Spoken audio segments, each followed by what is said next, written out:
Si Marcel na nga ata ang pinaka-OP na hero. Sa passive muna tayo. Pinipicturean ni Marcel ang mga kalaban na madadaanan niya. Tapos, mai-immobilize to. Pwede mo gamitin to sa lahat ng hero na makikita mo. At yung bilog na naikot sa kanila, yun yung cooldown kung kailan mo pwede picturean ulit yung kalaban para ma-immobilize. Nagbibigay din pala ng shield ang passive ni Marcel. Hindi lang sa sarili pati na din sa kakampi na malapit sa kanya. Ang daya nito sa teamfight. Kapag napicturean mo lahat, ang laki kasi ng shield. True damage din pala ang bawas ng passive ni Marcel at counted siya as basic attack. Kaya ang recommend ko na emblem sa inyo ay yung conclusive blast kasi maproproc agad to sa passive. Mas malaki agad ang mabibigay mo na damage sa kalaban. Ang first skill naman ni Marcel ay magkakaroon ka ng bilog sa paligid na parang kay Alice lang. Tapos kapag nakompleto na yung puti na dumadaloy sa bilog, may immobilize ulit ang kalaban. At meron din pala tong damage. Nakakapagbigay din pala to ng slow. Basta dikitan mo lang lagi yung kalaban. Tignan mo to. Bumagal yung movement speed ni Layla. Hindi ko to in-slow mo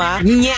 Sa second skill naman, bibilis ka kapag ginamit mo to. Hanggang 3 seconds. Tapos, dash din pala to. Basta hanggang active lang yung second skill mo. Mas maganda, gamitin mo na lang pag matatapos na. Para mas ma-maximize mo yung movement speed. Pero, may twist to na kapag nakaharap ka sa kalaban, mas mabilis yung movement speed na mapupunta sa'yo. Mapapansin mo to pag may nalabas sa likod niya na parang mga photo gallery. Ibig sabihin, mas bumibilis ka. At eto na nga, ang pinakamaangas, ang ultimate ni Marcel na nagpapatigil ng tower, minion, at mga jungler creeps tulad ng Little Wanderer, Turtle, at Lord, at kalaban man or kakampi. Ang dami mong magagawa na combo dito. Ang nasa isip ko nga na maganda, yung Novaria plus Granger. Habang naka-ultimate si Marcel, papaulanan nyo ng skill para kapag nawala yung ultimate, masasalo lahat ng kalaban. Ganun din naman yung kay Bea. Kapag ultimate ni Marcel, papaulanan lang ng skill ni Bea. Dalawang ultimate yung pwede niyang magamit. At yun lang. Ano ba sa tingin nyo ang magandang kakombo ni Marcel? At ano ang comment niyo dito? Sana may natutunan kayo. Sana makatulong.